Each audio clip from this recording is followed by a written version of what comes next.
वाला ने कहा कि तमिलनाडु में शराब से कई दलितों ने अपनी जान गंवा दी और वहां एक बीएसपी नेता की हत्या भी कर दी गई। लेकिन दलितों की बात करने वाले राहुल गांधी वहां जाने से क्यों बच रहे हैं?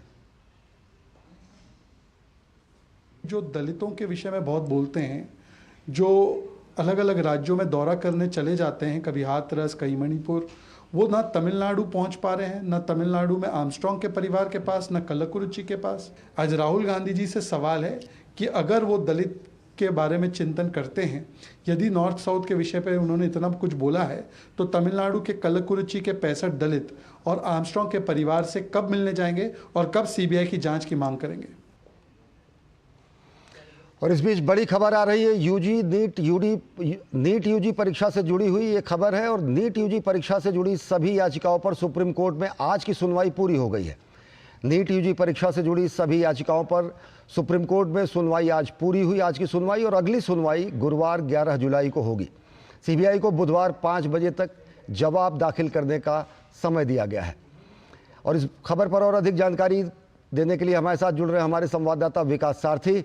विकास, अगर देखें तो किस तरीके से आज सुप्रीम कोर्ट का बेहद सख्त रुख रहा, जिस तरीके से उन्होंने नीट यूजी परीक्षा को लेकर सॉलिसिटर जनरल से भी बातचीत की और साथ ही साथ ये भी उन्होंने कहा कि सभी याचिकाओं को क्लब करते हुए आज की सुनवाई क्या कुछ अहम रही और आज क्या कुछ ऑब्जर्वेशंस रहे? अश्वनी, यहाँ पर सुप्रीम कोर्ट ने यह भी माना कि 23 लाख से ज्यादा स्टूडेंट्स का री एग्जामिनेशन कराना कोई आसान बात नहीं है और इससे वाकई बहुत सारे स्टूडेंट्स प्रभावित होंगे। लेकिन कोर्ट ने एक बात यह भी कही कि क्या अब तक जो भी गड़बड़ी हुई है 2 सेंटर्स पर, उसका फायदा जिन लोगों को पहुंचा है उनकी पहचान करने की कोई कार्रवाई शुरू की गई है।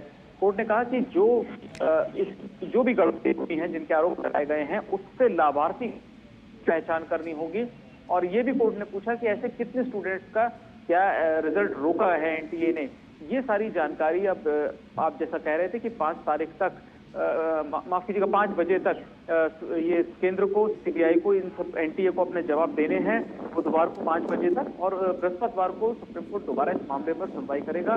कोर्ट ने यह भी पूछा सॉलिसिटर जनरल से कि क्या एक फॉरेंसिक एक्सपर्ट टीम ऐसी हो सकती है जो रेड फ्लैग्स की पहचान करे, यानी जो ये पहचान कर पाए कि किन स्टूडेंट्स के मामले में गड़बड़ी होने की संभावना है। मसलन ऐसे स्टूडेंट्स कौन थे जिन्होंने अंतिम समय पर अपने सेंटर में बदलाव किया, उनके नंबर पिछले प्रयासों की तुलना में बहुत ज्यादा आए हैं और उनके जो 12th के मार्क्स हैं उनकी तुलना में उनको नीट में बहुत ज्यादा अंक प्राप्त हुए हैं। तो कुछ ऐसी कोई गतिविधि हो सकती है, ऐसी कोई तरीका हो सकता है जिससे इन गतिविधियों को पहचाना जा सके। सॉलिसिटर जनरल इस पर अपना विस्तार से जवाब देंगे कि क्या ऐसी फॉरेंसिक टीम बनाई जा सकती है जो इस तरह के रेड फ्लैग्स की पहचान करे और संभावित छात्रों को, जिन्होंने इन गड़बड़ियों का लाभ उठाया, उनको, जिन्होंने ईमानदारी से अपने एग्जाम दिए और मेरिट में स्थान हासिल किया, उनसे अलग किया जा सके। तो एक बड़ी कवायद है। लेकिन कोर्ट ने कहा कि ये बहुत जरूरी एक्सरसाइज है, तभी हम ये जो याचिकाकर्ता बात अपनी रख रहे हैं री एग्जामिनेशन की, उनको संतुष्ट कर पाएंगे। क्योंकि जो याचिकाकर्ता है उनका कहना है कि सुप्रीम कोर्ट के पुराने फैसले स्पष्ट कहते हैं कि जब भी इस तरह की गड़बड़ी होती है तो जो दोषी विद्यार्थी हैं उनकी पहचान बहुत जरूरी है, वरना पूरा जो एग्जाम है दोबारा कराया जाना चाहिए। अब इस पर केंद्र अपना विस्तार से जवाब देगा और एनटीए भी अपनी तरफ से जवाब उपलब्ध कराएगा कि क्या इस तरह की कोई एक्सरसाइज चल रही है ऐसे छात्रों की पहचान करने को लेकर के। विकास, निश्चित तौर से अगर देखें तो जो संभावित लाभार्थी हैं उनका ट्रेस किया जाना बेहद ज़रूरी है। सुप्रीम कोर्ट ने भी इसको माना है और इसको ट्रेस करने के लिए या फिर उनके परीक्षा फलों को रोकने के लिए या फिर साइबर फॉरेंसिक एक्सपर्ट की मदद लेने के लिए इन सब पूरी कवायद पर क्या जो बुधवार 5 बजे तक जवाब दाखिल करना अपेक्षित माना गया है सुप्रीम कोर्ट से? बिल्कुल अश्वनी, ये सुप्रीम कोर्ट चाहता है कि बुधवार तक इन सारी चीजों पर अपना एक जो भी मत है केंद्र का, एनटीए का, वो कोर्ट को बताया जाए ताकि आगे की क्या कार्रवाई होनी है, आगे क्या सुनवाई होनी है, इसकी एक रूपरेखा तय की जाए। अश्विनी, ऐसे में अगर एनटीए और केंद्र किसी ऐसी योजना के साथ आते भी हैं जिससे संदिग्ध परीक्षार्थियों की पहचान हो, तो उनको भी बैन नहीं किया जाएगा। एक तरीके से कोर्ट ने ये भी एक संकेत दिया। उन्होंने कहा कि ऐसे लोगों का री एग्जामिनेशन करवाया जा सकता है जिन्होंने अनुचित तरीके से पूरे जो भी इरेगुलरिटी पाई गई 2 सेंटर्स पर, जिनकी बात एनटीए ने खुद माना है, पटना में और गुजरात के गोधरा में, इन 2 जगहों पर गड़बड़ी में जिनका फायदा होता है, क्या उनको री एग्जामिनेशन के लिए मजबूर किया जाएगा बाद में अगर उनकी पहचान कर ली जाती है।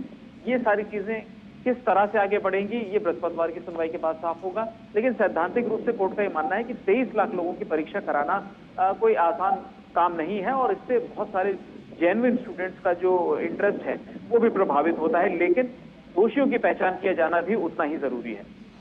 इस बीच अगर देखें बहुत सारी याचिकाएं हैं, अलग अलग स्टेक होल्डर्स जो हैं, ऐसे बच्चों ने भी परीक्षा के लिए याचिका दाखिल की है कि परीक्षा न रद्द की जाए। वो भी क्या इसी से क्लब किया गया है? और तकरीबन कुल कितनी याचिकाएं हैं जिन पर एक साथ सुनवाई हो रही है, और परीक्षा न रद्द करने की याचिकाओं पर क्या कुछ रुख रहा है? बिल्कुल अश्विनी, आप सही कह रहे हैं। इसमें याचिका में एक छात्रों का समूह ऐसा भी है जो ये चाहता है कि परीक्षा रद्द ना हो, लेकिन आज मुख्य तौर पर गड़बड़ियों का जो मामला था उसको सुप्रीम कोर्ट ने सबसे पहले सुना।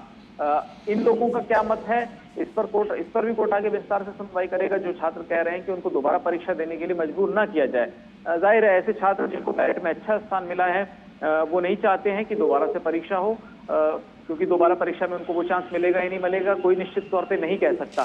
कोर्ट भी केंद्र और एनटीए की दलील से काफी हद तक सहमत है कि दोबारा एग्जामिनेशन कराना 23 लाख स्टूडेंट्स के भविष्य के साथ खिलवाड़ जैसा हो सकता है। इसीलिए जरूरी यह है कि दोषी जो छात्र हैं जो इस पूरी कॉन्स्पिरेसी का हिस्सा रहे थे उनकी पहचान की जाए, और अगर केंद्र और एनटीए ऐसे लोगों की पहचान करने को लेकर किसी योजना के साथ आते हैं तो आप माने कि सुप्रीम कोर्ट संभवतः री एग्जामिनेशन सभी स्टूडेंट्स के लिए नहीं करवाएगा। ऐसा अभी तक की सुनवाई से इस तरह के संकेत मिल रहे हैं। अब विकास, एक चीज़ और जानना चाहेंगे कि बहुत कई याचिकाएं हैं, सब याचिकाएं जो एक साथ क्लब करके सुनवाई हो रही हैं, तकरीबन कितनी याचिकाएं हैं? और साथ ही साथ अगर देखें तो पहली बार रहा कि 67 से ज़्यादा छात्रों को वो टॉपर की रैंक में शामिल रहे। 1563 बच्चों को ग्रेस मार्क दिया गया, फिर उसके बाद ग्रेस मार्क रद्द किया गया, फिर उनकी दोबारा परीक्षा हुई। एनटीए को लेकर और पूरे के पूरे इस सिस्टम को लेकर जो चल रही है जांच, इस मामले में सुप्रीम कोर्ट ने क्या कुछ बातें कही? देखिए अश्विनी, अभी तक 26 याचिकाएं जिन पर आज सुनवाई चल रही थी, 26 याचिकाएं चीफ जस्टिस की बेंच के सामने आज लिस्टेड थी, जिनमें वो याचिकाएं भी हैं जैसा आपने कहा कि कुछ स्टूडेंट्स जो चाहते हैं दोबारा एग्जाम ना हो। एनटीए ने कुछ पिटिशंस दाखिल की हैं कि ट्रांसफर पिटिशन जो राज्यों में मामले लंबित हैं उनको सुप्रीम कोर्ट ले आया जाए, तो इन सबको क्लब कर दिया गया है। इन सब पर सुनवाई चल रही है। इसके अलावा ये लगातार सुप्रीम कोर्ट इस बात को कहता रहा कि जो अंकों की बात है, ये भी आपने कहा कि सही जो 100% अंक मिले हैं 67 स्टूडेंट्स को, इसका मुद्दा भी याचिकाकर्ताओं की तरफ से उठाया गया। और जो आंकड़ा है अश्विनी, उसमें अभी तक कभी भी 2.5 अंकों में भी टॉपर्स नहीं रहे थे। अगर पिछले सालों की हम तुलना करें, 2, 1, 3, इससे ज्यादा कभी 100% नंबर्स नहीं मिले। 67 स्टूडेंट्स को पहली बार 100% नंबर मिले हैं। इसको लेकर के भी विवाद है, इसका भी ब्यौरा कोर्ट ने मांगा है कि इसमें ग्रेस मार्क्स वाले कितने हैं, ग्रेस मार्क्स हटाने के बाद कितने इस तरह के स्टूडेंट्स बचते हैं जिनके 720 अंक थे। 67 स्टूडेंट्स थे शुरुआत में जब परीक्षा फल घोषित किया गया, तो इसको लेकर के भी ब्यौरा कोर्ट ने मांगा है। और जिस बात को कहा जा रहा है कि आखिर ऐसा कैसे हुआ कि एक ही सेंटर के 7 स्टूडेंट्स को भी 100% नंबर मिले हैं, इन सारी चीजों पर भी अपनी दलीलें एनटीए को रखनी है और ये जानकारी देनी है कि इसमें से कितने मामले आखिर ग्रेस मार्क्स की वजह से इस तरह से नंबर मिले हैं इन लोगों को, और अभी क्या स्टेटस है, क्या अभी भी ये 67 लोग ही 100% नंबर वाले हैं। इनमें से कुछ लोगों ने री एग्जामिनेशन दिया, जिनके ग्रेस मार्क्स काट दिए गए तो उन्होंने री एग्जामिनेशन दिया, और उसके बाद स्टेटस क्या है। बहुत बहुत धन्यवाद विकास सारथी हमसे जुड़ने के लिए और विस्तार से जानकारी साझा करने के लिए। तो नीट यूजी परीक्षा के मामले में सुप्रीम कोर्ट ने स्पष्ट तरीके से एनटीए, सीबीआई और केंद्र सरकार को हलफनामा दाखिल करने का समय दिया है। बुधवार शाम 5 बजे तक ये हलफनामा दाखिल किया जा सकेगा और इसकी प्रतियां याचिकाकर्ताओं के वकीलों को भी दी जाएगी और मामले की अगली सुनवाई 11 तारीख को गुरुवार को सुनिश्चित की गई है। तो बुलेटिन में फिलहाल वक्त एक छोटे से और ब्रेक का। देखते रहिए डीडी न्यूज। बढ़िया है, प्राकृतिक हल्दी